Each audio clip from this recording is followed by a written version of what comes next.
دین میں بہت سی چھوٹیں ملتی نہیں، رعایتیں ملتی نہیں، اور تم نے تو بڑی موج میں زندگی گزاری، اور اگر تمہیں اس بات پہ اعتراض ہے تو اپنی کتاب لے آؤ، تورات لے آؤ اور اسے پڑھو، ہمارے سامنے پڑھ کر دکھاؤ، اگر سچے ہو تو تورات میں سب بات واضح ہو جائے گی۔ لیکن ایسا کرنے کی بجائے تم اللہ پر جھوٹ باندھتے ہو۔ فمن افترى علی اللہ الکذب من بعد ذلک فاولئک هم الظالمون۔ کوئی بات جو اللہ کی طرف سے فرض نہیں ہے اسے ضروری بتانا، یا کوئی چیز جو اللہ نے حرام نہیں کی اسے حرام کہنا، یا کوئی چیز جو اللہ نے حلال نہیں فرمائی اسے حلال کہنا، یہ ساری باتیں وہ ہیں جو آدمی کو دین سے خارج کر دیتی ہیں۔ حرام کو حلال بنانا یا حلال کو حرام کہنا یہ کفر ہے اور آدمی دین سے خارج ہو جاتا ہے، اس لیے کہ حرام کو اگر کوئی حلال کہے گا تو اللہ نے حرام کی ہے، اب وہ حلال کہے گا تو یقیناً اللہ کے حوالے سے کہے گا۔ کوئی یہ تو نہیں کہتا، کوئی بھی جو جھوٹ بولتا ہے وہ بھی یہ نہیں کہتا کہ اللہ نے تو یہ چیز حرام کی ہے میں حلال کر رہا ہوں، وہ بھی اللہ ہی کے ذمہ لگاتا ہے، نہیں جی اللہ نے حلال کی ہے۔ تو فرمایا اللہ پر جھوٹ بولنا کفر ہے، لہذا حرام کو حلال کہنا اور حلال کو حرام کہنا یہ کفر ہے۔ بلکہ بڑی عجیب بات ہے، ہمارے ہاں میں ایک دن دیکھ رہا تھا فقہ کی کتاب، تو وہ لکھتے ہیں کہ اگر کوئی چوری کی مرغی پکڑتا ہے تو اسے چاہیے کہ اسے ویسے ہی مار کے کھا جائے کیونکہ وہ حرام تو ہے، لیکن اگر ذبح کرے گا تو جرم بن جائے گا کہ اس نے حرام کو حلال کرنے کی کوشش کی۔ یعنی بڑی عجیب بات ہے کہ چوری کا جانور کسی کی مرغی پکڑ لی یا بھیڑ پکڑ لی، بکری پکڑ لی، اب وہ کھانے کے لیے اسے فرمایا اسے ذبح، فقہا فرماتے ہیں اسے ذبح نہ کرے، بس ویسے ہی مار کے کھا جائے، حرام ہے، حرام کے طریقے سے کھائے، اور حرام کو حرام کر کے کھائے اور حرام جان کر کھائے تو یہ گناہ ہوگا۔ لیکن اگر اسے حلال سمجھے گا یا ذبح کرتا ہے تو اس کا مطلب ہے کہ وہ اسے حلال کر رہا ہے، تو حرام کو حلال کرنا تو کفر ہے، حرام کو حرام کھانا گناہ ہے، حرام کو حلال کہنا کفر ہے۔ اور فقہائے کرام اللہ ان پر کروڑوں کروڑوں رحمتیں فرمائے، وہ بات کی انتہائی نچلی تہ تک انہوں نے معاملات صاف کر دی ہیں۔ اسی طرح سود کو اللہ نے حرام قرار دیا، اب حرام ہے، ہم نے کیا کیا، اس کا نام یا مارک اپ رکھ دیا یا منافع رکھ دیا۔ بھئی نام بدلنے سے کسی چیز کی حقیقت بدل سکتی ہے؟ اگر ہم اونٹ کا نام بھیڑ رکھ دیں تو کیا اونٹ بھیڑ بن جائے گا؟ کتے کا نام بکری رکھ دیں تو حلال ہو جائے گا؟ نام بدلنے سے نہیں، اصل شے جو ہے ویسی ہے، اور ہم حرام کھانا چاہتے ہیں تو کم از کم اسے حرام سمجھ کر کھائیں اور یہ جانیں کہ ہم حرام کھا رہے ہیں تو یہ گناہ ہوگا۔ لیکن اگر حرام کو حلال سمجھ کر کھایا تو یہ کفر ہوگا۔ اور بڑی عجیب بات ہے کہ یہ ہیلا اب بہت کیا جاتا ہے، اور یہ بنیادی طور پر یہ یہود و نصارہ کا، اہل کتاب کا وتیرہ تھا، وہ اس طرح سے کرتے تھے۔ اور اللہ کریم نے فرمایا فمن افترى علی اللہ الکذب، جو اللہ پر جھوٹ بولتا ہے، یعنی اللہ نے حرام کی وہ کہتا ہے حلال ہے، اللہ نے جو چیز حلال کی اسے وہ کہتا ہے حرام ہے، تو اس کا مطلب ہے کہ وہ اللہ کریم پر جھوٹ بولتا ہے، اور جو اللہ پر جھوٹ بولتا ہے وہ بہت بڑا ظالم ہے، بہت بڑا بے انصاف ہے۔ قل صدق اللہ، میرے حبیب آپ فرما دیجئے جو کچھ اللہ نے فرمایا وہ سچ ہے، اس میں کسی رائے برابر شبہ کی گنجائش نہیں۔ فاتبعوا ملت ابراہیم حنیفا وما کان من المشرکین۔ یہود و نصارہ دعویٰ کرتے تھے کہ جی ہم تو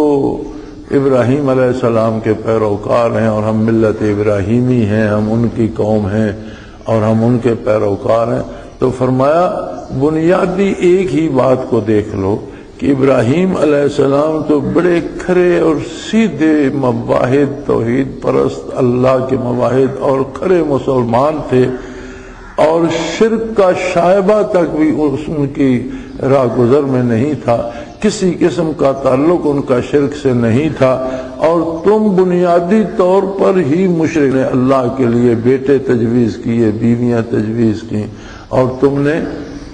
اللہ کے ساتھ اللہ کی ذات میں شرک کیا، اللہ کی صفات میں لوگوں کو شریک کیا۔ تمہارا طرز عمل عقیدے سے لے کر عمل تک مشرکانہ ہے، تم شرک میں لتھڑے ہوئے ہو، اور ابراہیم علیہ السلام کے نام کے ساتھ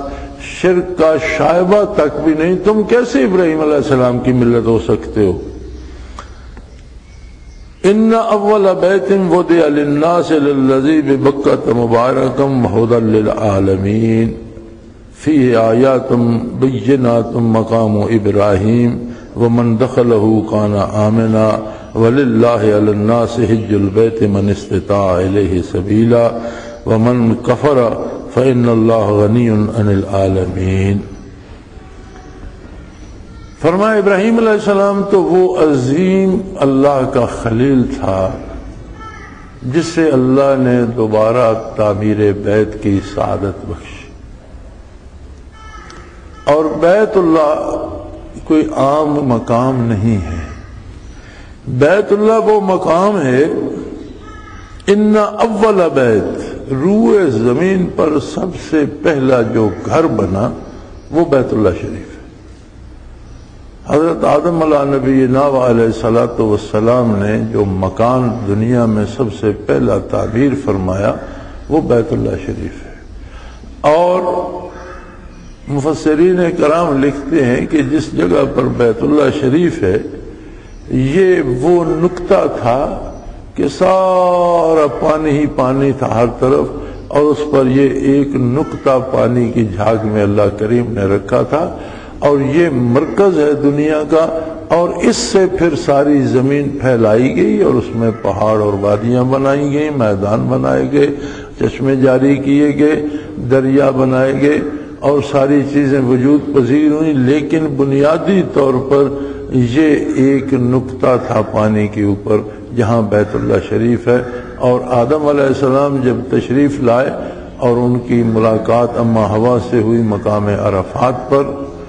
تو عرفات سے چل کر وہ بیت اللہ شریف کے مقام پر اذن الہی تشریف لائے، اور اللہ کے حکم سے اس گھر کی تعمیر فرمائی، اور تب سے اب تک اور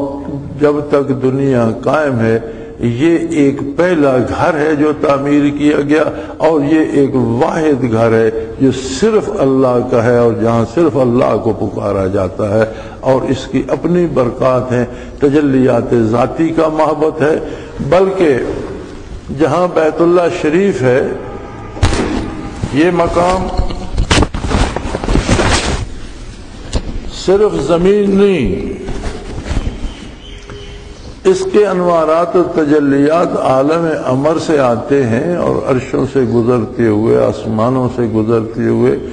بیت اللہ شریف سے گزرتے ہوئے، دوسری طرف سے زمین کو عبور کرتے ہوئے، آسمانوں کو عبور کرتے ہوئے، عرشوں کو عبور کرتے ہوئے عالم امر میں جا ملتے ہیں،